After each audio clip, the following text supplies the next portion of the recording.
Our speaker today is an integral member and longtime supporter of Talk Shop. She's one of us. She brings a deep experience base from high-level corporate America and retail as a successful HR professional. She also brings a strong success record from healthcare, where her expertise, for example, saved a hospital over $1 million in fees. Now, she has applied her experience and drive as an owner of Mid-South Home Helpers with a 12-year run of continued success and growth. So, ladies and gentlemen, it is my honor to introduce to you Mary Lou Nowak. Thank you. Thank you, Tom. That was wonderful. Good morning, everyone. You can answer or just wait. Morning. Okay. Today I wanted to talk about routines and rituals. The reason I chose this topic to speak on is that it was part of my own journey. I consider myself to be a creative person, a problem solver, and when you work in that realm, sometimes routines are not your strong point. So over the years, in order to be successful and productive in both business and healthcare, I have been on this journey to understand and incorporate routines and rituals in within my day and my life. So we're going to talk about how routines and rituals impact your physical and mental health today. And let's see if I can get there we go. So we all may be aware that just generally that familiarity breeds contentment. When we know what to expect or have a clear focus on what's next, it really does de-escalate uneasiness or anxiety caused by uncertainty. And everybody has routines already. Imagine if every morning you had to put energy, mental decision making toward deciding, should I brush my teeth? Should I wash my face? Or should I have a cup of coffee? Those are routines that you have already and you do without thinking. So creating routines for more of the day really does create productivity and also that same contentment and familiarity. In a recent article, Jory Mackay stated that there are few things that impact your daily productivity, your career trajectory, or your overall being as much as routines do. And to quote Will Durant from Story of Philosophy, we are what we repeatedly do. So I'm going to say that again. We are what we repeatedly do. And the same thing holds true for what we spend our time doing reflects what's important to us. So research shows that about 40% of our actions, daily actions, are powered by habits, habits are like the unconscious actions and routines that we develop over time. A routine you seek to follow will only work based on your willingness to follow it. And so we could want to have routines to have predictability and reduce our stress. But if we're not willing to follow it or it's against our nature, it's going to be difficult to incorporate them into our day. And many creative people, like I mentioned earlier, or creative problem solvers, and I raise my hand and I know a few of my close friends that struggle with this as well, they see routines as being boxed in or limiting their creativity. However, for those of us who are creative and want to still be open and creative, but yet have structure, there's a secret ingredient they can add along with the routine that really can make a difference. And that secret ingredient actually is based on activities or actions that would really energize you personally. And I'm going to say that that secret ingredient is rituals. So rituals performed at like key moments when you need help to move from one activity to the other. Sometimes people get deep into what they're doing and they may have a long to-do list or a plan for the day, but they get down what I call a rabbit hole into a specific thing. And they don't end that task or end that to-do item and move on to the next thing. And this is where rituals performed at key moments can be really the very thing or that one activity that can help you transition into the next thing. So by creating these rituals that really resonate with you, is there anyone that wants to raise their hand and mention maybe a challenge that they had with establishing or maintaining routines? Does this resonate with anyone on this call today? Yep. Guilty of it. Yeah, absolutely. Can someone share an example of how maybe either setting routines or not being able to has impacted themselves or their productivity? Does someone want to share an example? Well, I definitely have one, Mary Lou. Many years ago, there was a seminar at our church that talked about routines and rituals, saying a lot about what you're saying. You are what you do. You are what you do regularly. And so I set up these systems in my home so that when I get up and I'm half asleep and I can't think, I go to brush my teeth. I have my Spanish loan application, mortgage application up on the mirror for that day. I memorize phrases that I use or hear on a loan application. I have my Bible verses. And because I tend to not take my vitamins in the morning because I have to go to the kitchen to get water, I lined up little water bottles in my bed. So make sure I do all these things. I make it easy to do those things. Yes. And that's a perfect example because you know what your routine, you might have put some thought, or maybe for some people routines come naturally because that's their comfort zone. But those little rituals of setting up the bottles and putting things in your eyesight where you can see them are those rituals that help you transition to your day. So if you look at routines, routine would be like the engine to productivity. And then the rituals are the fluid that keeps that engine running. So rituals are very individual and personal. For example, you could, somebody's trying to reach me here, but you could go for a quick walk, grab a cup of coffee, or maybe when it's time to transition to the next activity, just close your laptop and step away from your desk. Some of the rituals are things that I use or I enjoy, are things that I enjoy. So things that bring me joy and pleasure, it takes my mind off the past task and allows me to move on to the next.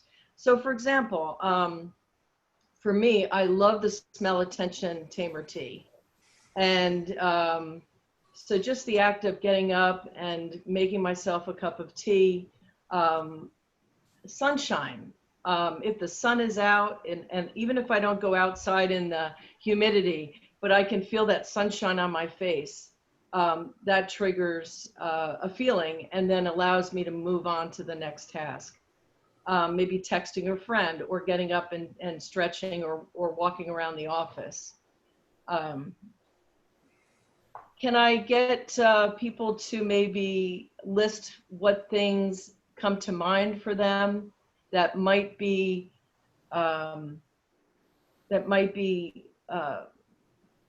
rituals that would resonate with them, that they could possibly incorporate into their day to disrupt and have them move on to the next task?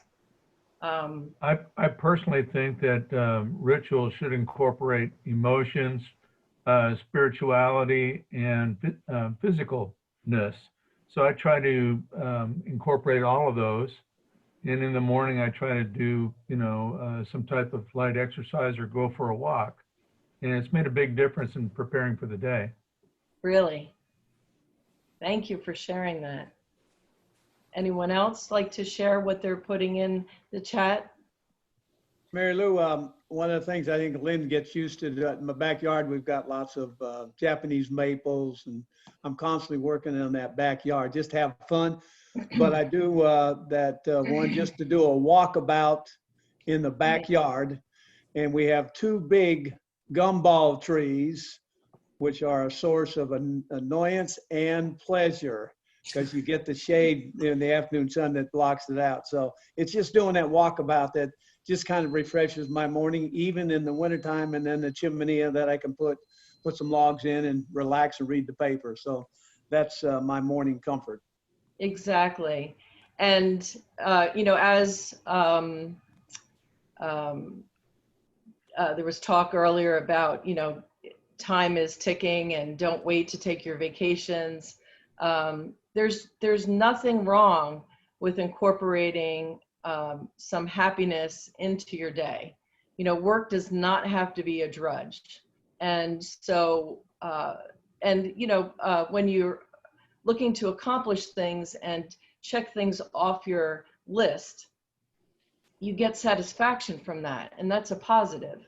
So in combination with making progress and getting energized by that, but also using rituals that give you a smile and make you happy, are ways to bring joy into your day and make work even, or making a living. It's not really work, it's making a living more enjoyable. I'd like to switch for a moment over to routines in healthcare. I mean, obviously we provide care for mainly on the non-medical side, but we do things like bathing and toiletring and caring for people with dementia and engaging them. So a lot of what we do is medical related, not necessarily medicine.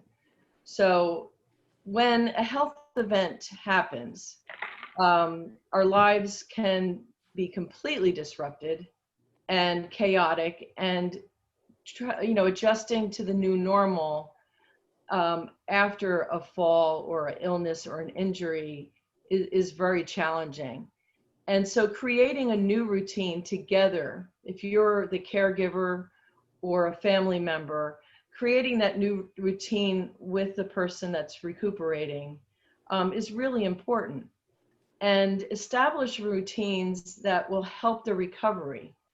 It can be sometimes difficult when roles get reversed.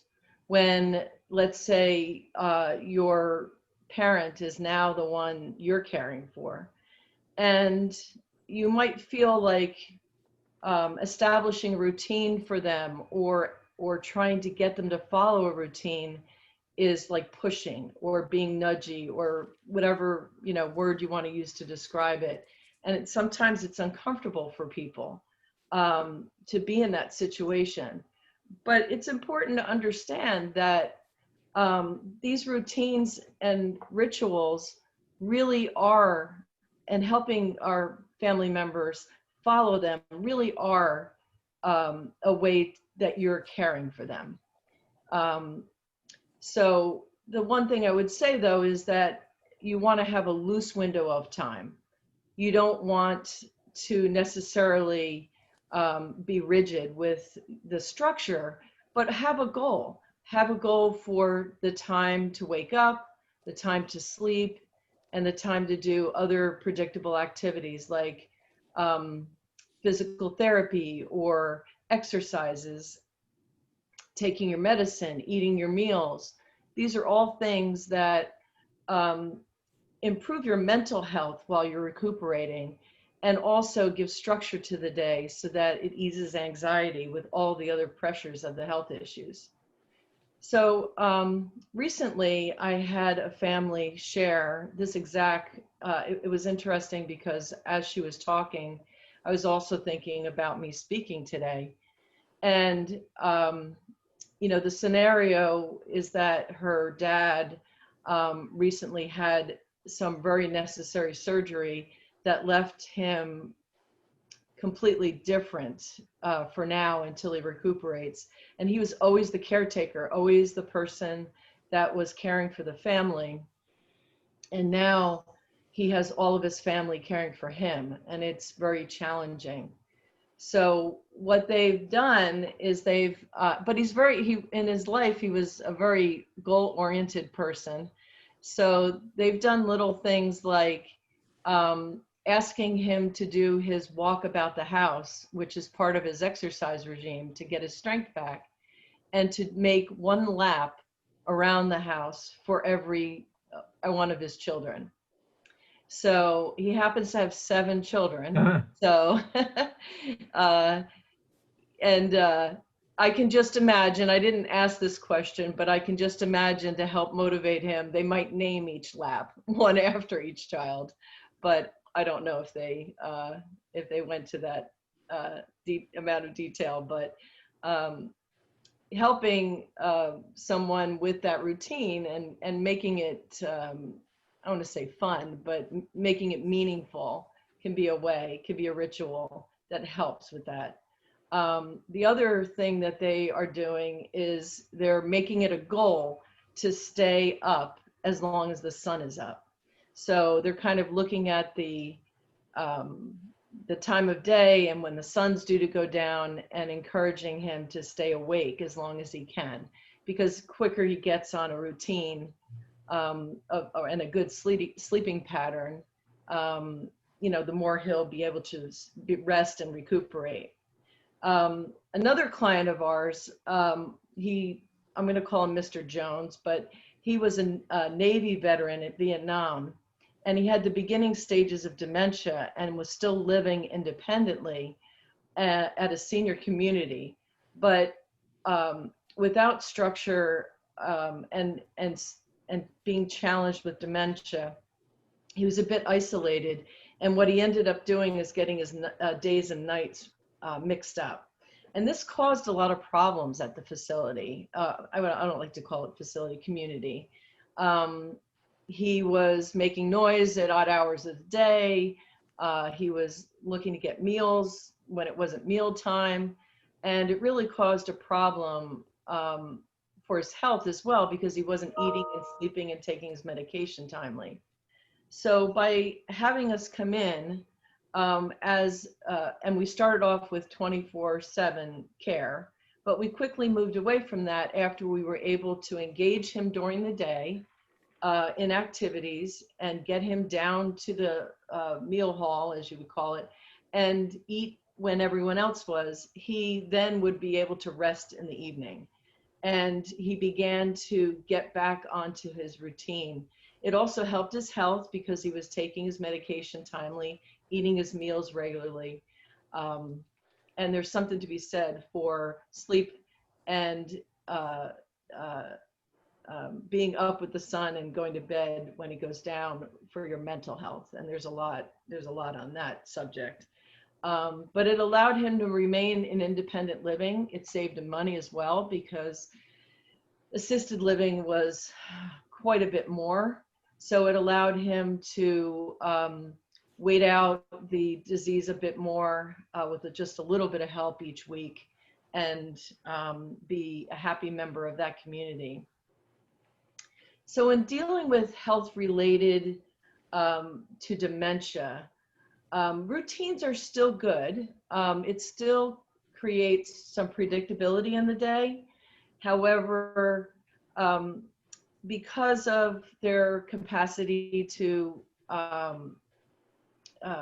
their brain capacity, their mental capacity, the schedule has to be a lot more loosely applied. So it doesn't necessarily matter whether they get up at 8 or they get up at 9, or they maybe switch the tasks. But as long as there's some type of routine, Susan Croson, who's a CDP, a certified dementia practitioner, warns that caregivers of those with dementia should not put exacting time schedules to routines. It matters less as to how much time the routine takes than it does that the patient feels comfortable and familiar with the schedule. Susan Croson was one of our speakers at some point. Mhm. So I just wanted to, I don't know where I am with time. I don't see a timekeeper, but I just wanted to say that we're not alone. Some of the most famous and accomplished people rely on routines and rituals. Winston Churchill took late afternoon naps every day. He separated his morning work from his evening work. I don't know, the thought jumped into my mind that maybe he was communicating overseas at times or in different time areas, so maybe he needed to do that. Author Stephen King creates the same work environment every morning before he starts to put himself in the frame of mind. Can I ask, how are we doing with time? 5 minutes left. Okay, so I'd like anyone here to share any health related, and I know some of you have shared them with me privately, things that you've experienced in how having familiarity with your loved one during care has been a positive influence. Mary Lou, I've got a little story about my parents. They live in Jackson, Tennessee, and my dad had dementia pretty badly, and my mom was not far behind. So when he broke his hip and we got caretakers for him, they were there around the clock, and then we cut him back to like 10 a.m. to 10 p.m. So they get mom and dad all settled in bed at 10 and leave. Well, one of them forgot something and she had to go back to the house like 30 minutes later. She got there, mom and dad are up in the den watching TV. Oh She my said, gosh. I know I got y'all settled in bed. And they said, well, yeah, but we like watching TV out here better, so we just wait till you leave and then we come back. So they had their routine, but they made their own routine. Yeah. Fortunately, there was enough flexibility that they didn't Sure. make them go back to bed. Yeah. And we it's not, changed and schedule.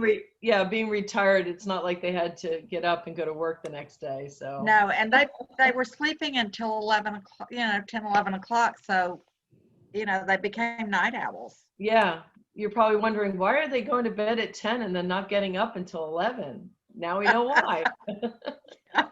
I'm not sure how this fits, but I'm going to ask it anyway. I have an elderly friend of mine. She's about 93 years old, and she still lives by herself, but she'd like to move. But it's one of those situations where she needs government assistance to help her out. So Right. I just didn't know what facility to help her. She's at Saint something or another, more towards downtown. Mm-hmm. I can't think of it. Anyway, St. Peter's. desperately would like to leave. St. Peter's. St. Peter's, yes. Mm-hmm. And she'd like to leave, but she has to have Yeah. government assistance to do it. Right. And that's probably pretty few and far between of facilities that can help her, aren't there? Yeah, the Aging Commission is a good resource, and you can Google that. What is it again? Say it again. The Aging Commission. Aging Commission. Okay. Yes, it's a nonprofit. I've heard of them. Not only do they have licensed social workers and case managers on staff, but should somebody need some legal help, they also have legal help available. Right. Of course, you Thank have to qualify for it, financially. Yeah, she probably will. Mark, you might try Plow Towers too on Poplar. Okay. Lee Henry is the ED there, executive director. What's his Okay. name? It's Lee Henry and it's she. Oh, okay. LEIGH, I L-E-I-G-H, I think. believe. Yeah. Yeah. Mhm. Wait. She's Y'all said it awesome. at the same time. Okay. L-E-I-G-H, Lee Henry. Oh, Leigh. Henry, okay. Yeah, Hendry. Hendry with a D. Yeah. Okay. And if she can't help you, she is a wealth of knowledge too. She'll be She's able to very, direct you to other properties. yeah, Won- she's very well connected. Wonderful. Well, she needs to go somewhere else and she doesn't get enough stimulus and that kind of thing. So that's so good. Thank you both. I appreciate that. We'll see if we can't get that going.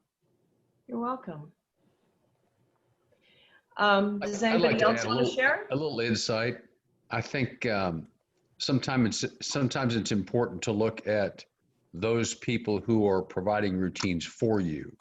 You know, there was a time when I was a cancer patient and I was getting radiation treatments every day. And pretty quickly to the onset, I was so heavily medicated, I couldn't drive. So my wife was my angel. You know, she took me to treatments religiously on schedule every day for 35 treatments. Wow. And that was one routine that, as Peggy said, I kind of had the pearly gates in sight, but I've been close enough to have a great appreciation for life itself and for those people like my wife, Kathy, who helped me through that because of that routine. Right. Anyone else? I can finish with a little bit of something, but Well, Mary Lou, I apologize. I cut you off 5 minutes early. My brain, oh, I need some more coffee over here. You actually have another 5 minutes, so I apologize okay. for that. Well, one of the I things know I'll this. touch. Go ahead. No, please I had share. an interesting situation on Monday. As a real estate agent, I decided my parents, I took them on to do a traditional buy. We went to this one house, and across the street, the elderly dementia patient got out, and there was no caregiver at the house. So it took us about 3 hours to get a hold of a family member to get there. What other resources for people like that situation? How could I help that person, that family better? Instead of waiting, trying to track them down, it took 3 hours to find the husband, the father, the son. But Well, to make that less stressful for the patient. yeah, one thing that we that you can do is keep with you or Google on your phone the non-emergency police number. Mm-hmm. You know, they're trained to handle social situations like that. Okay. And have a resource to, there's also, if it is extreme, if you think there is a safety issue, they're a little bit harder to reach, but the Adult Protective Services, you can Google that as well. But that would be if you thought there was neglect or some type of vulnerability of the person on an ongoing basis. Definitely, I mean, I had a situation where I walked in and it was actually a scam that somebody was trying to perpetuate on this senior. And they had over the phone, they found my agency because I was listed close to where she lived, and they had trouble reaching her in order to extort some more money from her. And I didn't know it at the time. They posed themselves as a family member. But when I got to the location, the story just didn't add up. And she was able to tell me that she had gone to the grocery store several times and had used money, wired money to these individuals that were posing as their family. So I did call the non-emergency police and had them come over and take a report, and then take over reaching out to the family. Yeah, I don't think it was neglect. I think it was more a family that don't know the resources or how to manage the resource. So I know how the agent got the listing came out. He's friends with the neighbors across the street. So I'll give him your company's phone number, your website. Oh, thank you. Yeah, there's a lot of I wish I could say I'm the only one. There's a lot of us. of course, we're the best, but there are a lot of resources. If you Google, senior help, care for seniors, elderly care, you will get quite a list of resources. It's a situation. The only family member lives in Memphis, Right. working a very high demanding job at the airport. Yes. So 67 hours a week, and Right. dementia father.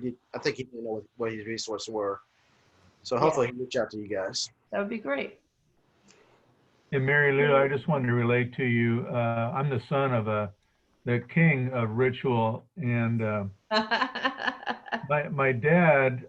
We had one car in the family. My dad worked in downtown LA.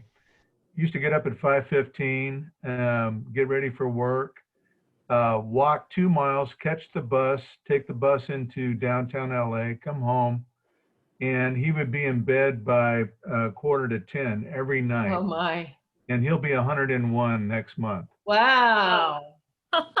So he said his prayers on his 2-mile walk. Right. Took care of that, and got his exercise walking to the bus and back. And it served him well his entire lifetime.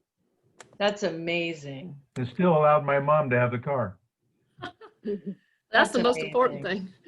Well, y'all, Mary Lou, is there any other points that you would like to make before we go into our breakout rooms and build some strong relationships with our fellow business people?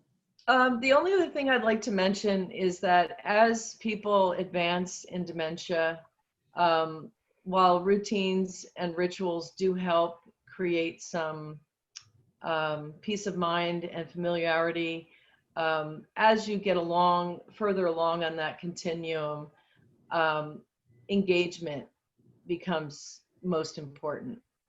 And I can talk or speak on a whole list of things at some point in how best to engage your loved one, when they're dealing with memory loss, dementia, Alzheimer's. But as they get further along on that journey, engaging them in meaningful ways is more important than routines. That is so good. So very good. Well, everybody, if y'all can give her a hand clap or hit the actions and give her a hand clap. Way to go, Mary Lou. Good. Thanks. That applies to everybody.